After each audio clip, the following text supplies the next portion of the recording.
Welcome, welcome once again to another edition of Quoth the Raven. Lewis Brett Raven. I'm your host, Lewis Brett Raven, 33-year veteran creator, editor, publisher of comic science fiction, fantasy, horror, and role-playing games. It is Monday Manga Night, August 4th. Whoops, sorry about that. And our topic this week is Dinosaur Sanctuary #2. From 7 Seas Entertainment, it is $13.99. Writer, artist Iketaro Kinoshita, research consultant Shinichi Fujiwara. English translation by John Neal, lettering by J.M. Itomi Crandall, and editor Linda Lombardi. Genre, science fiction, slice of life, animal drama. This edition was released March 14th, 2023. What's about? When dinosaurs have been found to have survived to modern times, people were enthralled until a catastrophic incident drove dinomania into extinction. When Kaidao, who was there to witness the incident, opens up about what happened, the rookie keeper Suma Suzumi learns more about the disaster and her co-worker than she ever expected.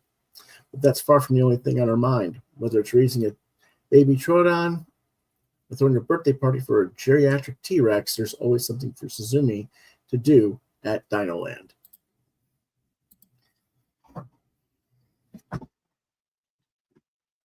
Just give me a second.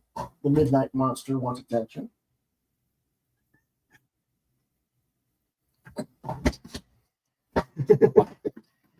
Wants to be on the screen. It's not time for you to be on the screen. That's okay. Anyway, what did I think of this issue? This book moved faster, more quickly than the first volume, possibly because it had more of a central focus on Kaido and Suma and the incident from 15 years ago that led to a dinosaur attack and ultimately her father's death. There was more realism in this volume. Last volume, Suma kind of came across as a Mary Sue type character who could do anything and everything successfully. But in this volume, she, not he, she has her struggles and failures, which I think makes the character not only more realistic, but more relatable. It grounds the audience firmly in the story of the worker's death, and makes Kaido's gruff strictness understandable, giving the audience a chance to empathize with his experience. Sorry, my cat wants to be on top of me. The T-Rex birthday party and having to try to design a cake comprised of the meat that the animal's diet consists of was an interesting challenge to think about as well. The art is reasonably solid throughout. Sometimes I feel like Kenosha's line weights could use some sprucing up, as they're pretty uniform and tend to have a very thin line overall. And there are times where I would have liked to have seen a little more definition in the line weight to give the characters a little more gravitas, particularly with the dinosaurs. But in terms of overall storytelling, the work does flow very well, and it's paced to burn through nearly 200 pages in under 45 minutes reading time. And you feel like you got multiple stories, like 3 or 4 episodes of a vet show on Animal Planet. And I feel like this is an exceptional feat given how most vet shows are paced out and you get very little of the human caregivers' personal lives on most shows because they're so focused on treating the sick, wounded animals on the shows. And you get a pretty good range of personal life with the keepers at the Dino Zoo in this story. So I think Kinoshita is doing a fine job with the series so far, and I'm giving it a 4.5, which is actually an improvement over the first issue. I only gave a 4 on volume 1. Let's take a look at some of the artwork. And you can see what I mean by the line art being pretty uniform on the outlines of the edges of the characters. I would have liked to have seen the dino have a little more weight to the human.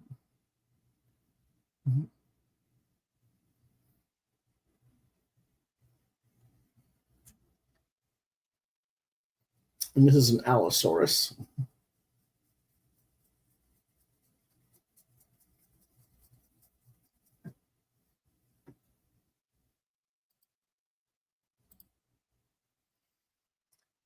And he's taking care of cleaning up the mess and everything.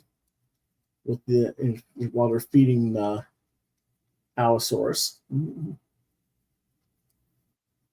And his boss tells him he left some of the food behind for the animal, and he goes, go get the food. And he's like, well, wait a minute, you'll be in here all alone. You're not supposed to be here alone. There's supposed to be at least 2 people here to keep eye, make sure no one's, the dinosaur doesn't attack somebody. Or, you can get an emergency signal sent if it does happen. And he's like, don't worry about it. That's just suggestion. This character's never attacked, this dinosaur's never attacked anyone. She's not going to start with the guy who's kept her for years. No problem. It's fine.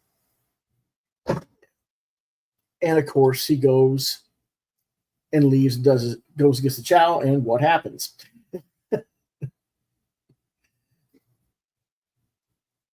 Now, part of the reason it happened was he was gone too long. He got sidetracked doing other things for other people in the meantime, and that was a dumb move, so. And of course, they end up having to kill this one because it killed a human. You have to kill the dinosaur and everything, but you get the gist. It's nice artwork. And this is when the lead character, who's on the cover of the book, was a rookie himself. And now he's like the lead doctor. And I don't know if you guys can see the scars on. Yeah, you can see the scars on his forearm. That's from the Allosaur attacking him as well. So,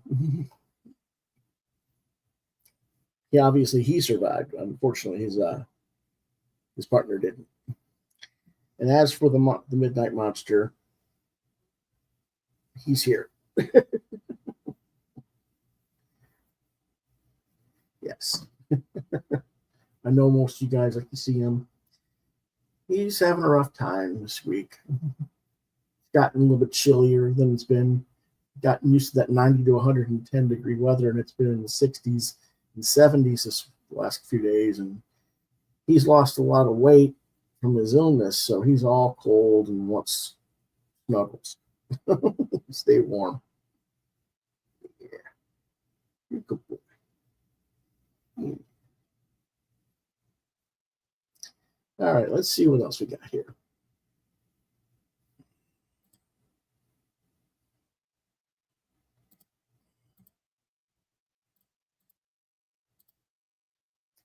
That pretty much concludes this review.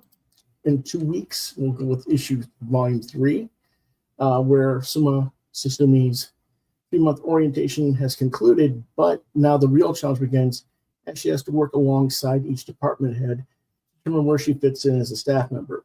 And is she trying to impress her coworkers or auditioning for the dinos? As with all creatures, they choose their own humans and who they want to work with. Tune in August 18th to find out more on that issue. Tomorrow, we'll be back with myself and co-host Chris Hall as we explore the new micro indie comic store Power Pulp Comics, and we visit some Kickstarter crowdfunding campaigns and some other stuff to see what's new and cool in comics. That's tomorrow night at 9 p.m. Eastern Standard Time. Our Thursday night show, we'll be doing our weekly reviews. We'll be reviewing Guardians of the Last Dragon, Biophile Kolga, Volume 1, Murder Podcast, The Cold Open, number 1, Comic Book Creator Magazine, I think it's number 38, I could be mistaken, but it's featuring Thomas Yeats, Eerie Magazine, number 2, Bannock Surfer versus the Nest Monster, Chapter 1, California, Heavy Metal, number 2, the new Heavy Metal, the New Cruel Universe, new volume, number 1, and Shudder, number 24. And that's assuming that Cruel Universe and Shudder actually show up in my comic shop this week. The other ones we already have. We're going to also do some other stuff depending on what's actually available to Chris. And I don't think John's going to be on this week, but if John, our third co-host, is in, he'll probably bring in some Dynamite kind of comics or some Marvel or something. We'll figure out what he's doing. But there'll be more to review.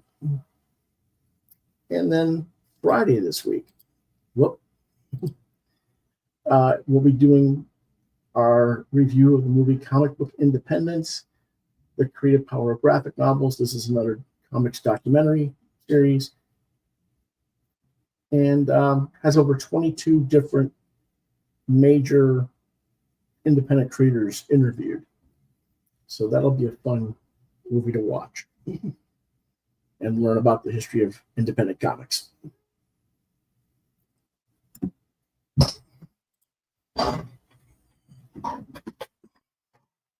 So that's what our week looks like moving forward. And we want to thank you for watching for tonight. If you have suggestions or questions about Dinosaur Sanctuary, or you have suggestions about other manga you'd like me to try and review in the future, reach out to me on social media at Facebook at Lewis.BrightRaven, at Twitter or Muskrat X channel at LewisBrightRaven2. You can see some of my artwork other than this image at deviantart.com/BrightRaven. You've been watching Quoth the Raven, Lewis Bright Raven, exclusively on YouTube. If you have other questions that you want like to send me an email or something like that, Quoth the Raven LBR72 at gmail.com is the best place to reach me. If I don't get back to you through that email, try lewisbrightraven at yahoo.com.